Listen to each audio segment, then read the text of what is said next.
Assalamu alaikum wa rahmatullahi wa barakatuh. Alhamdulillahi rabbil alamin. Wassalatu wassalamu ala shurafil anbiya'i wal mursalin sayyidina Muhammadin sallallahu alayhi wa sallam, amma ba'd. Wapenzi watazamaji na wapenzi wasikilizaji, baada ya kumshukuru Allah subhanahu wa ta'ala na kustaka ziada za rahma zimwendee mtukufu wa daraja bwana mtume sallallahu alayhi wa sallam, leo tuko tarehe 11 mwezi wa 12 mwaka wa 2025. Tupo katika mwezi wa Desemba, ambao baada ya siku 11 itakuwa tarehe 25 Desemba, bimaana sherehe kubwa katika wandugu zetu wa Kristo ya kuzaliwa Bwana Yesu. Lakini lazima siku hili tulizungumzie kabla halijafika. Tuangalie tarehe 25 Desemba kihistoria inasemaje, kibiblia na sheria ya Uislamu inasemaje kuhusu tarehe 25 Desemba kuzaliwa Bwana Yesu. Tunapoangalia tarehe 25 Desemba, wanadai kuwa Bwana Yesu kazaliwa siku hiyo, ni maneno mtupu ya uongo. Na uongo huu lazima tubainishe wazi, ulimwengu tuufundishe, watatuelewa, wapate kuelewa. Sasa hii tarehe 25 Desemba ilikuwa ni tarehe ilikuwa inasherehekewa na wapagani katika miaka za nyuma kabisa. Sasa wale wapagani walikuwa wanasherehekea tarehe 25 Desemba kwa sababu kuu mbili. Sababu la kwanza ilikuwa ni sherehe ya moja ya tarehe 25 Desemba ya wafungwa kuachiwa, yani kuachiwa huru. Bwana Israeli walishikwaga mateka na mfalme Nemruda na mfalme Evil Merodaki. Hawa walitawala mji wa Babeli, lakini walikuwa wanafunga watu. Wale wafungwa walikuwa wanachiwa kila tarehe 25 Desemba. Kwa sababu gani kwa wanachiwa? Mfalme yule Nemruda alikuwa na mkewe, alikuwa anaitwa Malkia, mfalme wa Kimalikia ambaye anaitwa Semiramis. Huyu Semiramis mume wake alipofariki, ndio Nemruda alivyofariki akatunga uongo ya kuwa mume wake kapanda juu katika mbingu na akawa jua. Watu wale walikuwa wanamwamini sana na ni mfalme. Akaambia kuwa sasa mimi nimepokea mimba ya mume wangu. Mume wangu ni Mungu. Lakini kusema kuwa mume wake ni Mungu, alikuwa ameshafariki, alifichika watu wale kifo cha mume wake. Ndiye mfalme wa siku hizo alipowaficha hii kifo mumewe, basi akasema ya kuwa amepokea ujauzito wa Mungu, kuwa mume wake ndiye Mungu.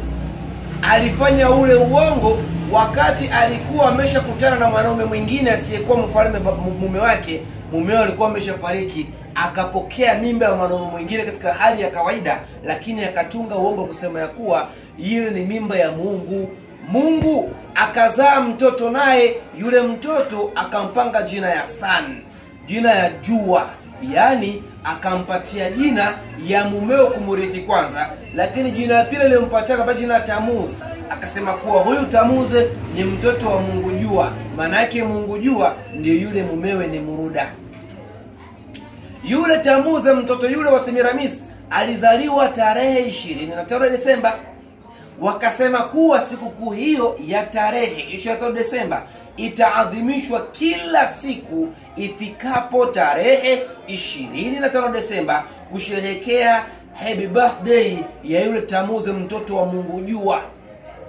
Ikawa sababu kubwa ya kwanza, kutokana na ile furaha na sherehe ambayo alikuwa akipata mtoto yule kupatikana, wakasema kuwa tu tunawachia wafungwa huru ifikapo tarehe 25 Desemba. Hii ilikuwa ni mila na desturi ya wapagani. Wakristo Roman Catholic ilivyopita miaka mingi sana, takriban miaka 300, ndiye Konstantino, mfalme Papi Konstantino, akaja kutangaza kuanzisha misa ya tarehe 25 Desemba. Katika hiyo miaka ya 300 ilipokwenda takriban miaka 36, ikawa katika mwaka wa 336 ndiyo udhehebu la Roman Catholic wakasherehekea sherehe ya kwanza ya tarehe 25 Desemba, wakatangaza kuwa ndiyo Bwana Yesu alipozaliwa. Sehemu hiyo ya sherehe ya upagani walivyotoa huko nyuma, wakaileta katika kanisa la dhehebu la Roman Catholic. ndiye Roman Catholic ikaanza kusherehekea tarehe 25 Desemba.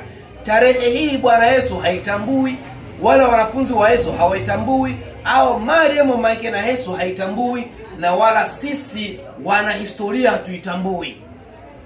Ukisoma katika Luka 1:26 inasema katika mwezi wa 6 malaika Gabriel alimtokea Malkia, alimtokea Bikira Maria, akamwambia salamu iwe kwako, umejaliwa neema, utapokea mimba, utamzaa mtoto, utamuita Yesu. Mwezi wa 6 ndiyo malaika Jibril anampelekea Mariamu habari za kuzaa Yesu. Katika mwezi wa 6, ikiwa kweli Yesu kazaliwa tarehe 25 Desemba, mwezi wa 6 mpaka mwezi wa 12 kuna miezi 6 ambayo ipo katikati. Haiwezekani kupatikana mtoto miezi 6. Na ikiwa hivyo, maana yake nabii wa Mungu Yesu alizaliwa katika miezi 6, jambo halieleweki. Ukiachilia hili mbali sana, katika Yeremia 54:31 inaonyesha kuwa katika mwaka wa 37 Mfalme Evile Merodaki katika tarehe 25 mwezi wa 12, hiyo mwaka wa 37 ilikuwa katika mwaka wa kwanza wa ufalme huyu. Nabii wa mfalme alikuwa mfalme wa Babeli, alimwachia Yehoyakini uhuru. Andiko hili linakuja kuonesha kuwa pia kuachiwa wafungwa ilikuwa ni moja ya sababu kubwa kusherehekea tarehe 25 Desemba.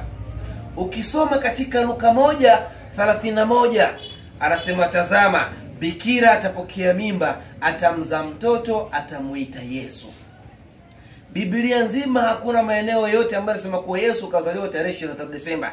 Ni tarehe iliyozukwa, ni tarehe ya uongo, na lazima Wakristo na Waislamu tuutangazie ulimwengu. Dhehebu la Kikristo ambalo limeshikilia hii sherehe sana, Roman Catholic, tulipiga vita kwa sababu ni moja, kuondoa uwezo na kuondoa sifa za Mwenyezi Mungu Subhanahu wa Ta'ala. Lakini tarehe hii katika mtazamo wa dini ya Kiislamu haina nafasi. Kwanza Mungu anasema ya kuwa inakaribia mbingu na ardhi kuchanika, kusema ya kuwa mwana wa Mungu kazaliwa, kumpatia Mungu sifa ambayo Mungu hana. Na hii ni mtego mkubwa sana ya Wakristo wamefanya ili wapoteze ulimwengu na jamii ya Kiislamu. Tuwe makini, kwa kuwa Mungu anasema, walan tardu anka alyahudu walan nasara hatta tattabi'a millatahum, hawatakuwa radhi Mayahudi na Manaswara mpaka wapate hakika ya kuwa Wakristo wanafuata mila zao. Bimaana Mkristo, yani Muislamu, anasherehekea tarehe 25 Desemba. Katika Uislamu halipo, historia haipo, na katika Biblia halipo. Tunapozungumza haya maneno ni kuonesha ulimwengu ya kuwa hii sherehe ni sherehe ya kupiga vita. Tujiweke mbali sana kumpatia Mwenyezi Mungu sifa ambayo Mungu hana. Mungu hawezi akazama, Mungu hawezi akazalika, haiwezekani, kwa kuwa Mwenyezi Mungu Subhanahu wa Ta'ala ndiye mwenye kupana uhai katika tumbo la mwanamke. Katika Isaya 44:24 inaonyesha kuwa Mwenyezi Mungu Subhanahu wa Ta'ala ndiye mwenye kupana uhai wa mtoto katika tumbo la mama yake. Ikiwa Mungu Yesu kwa mujibu wa Kristo kuwa alizaliwa tarehe 25 Desemba, ni Mungu wa aina gani alikuja kumpatia Mungu Yesu uhai katika tumbo la Mariamu? Jibu hili halipo. Ni kuonesha kuwa ni sherehe za kikafiri, ni sherehe za upotovu, na tujiweke mbali na haya sherehe zao. Zinatupelekea kumkufuru na kumnyima Mwenyezi Mungu Subhanahu wa Ta'ala sifa zake kamili. Wa afu minkum, wa salamu alaykum wa rahmatullahi wa barakatuh.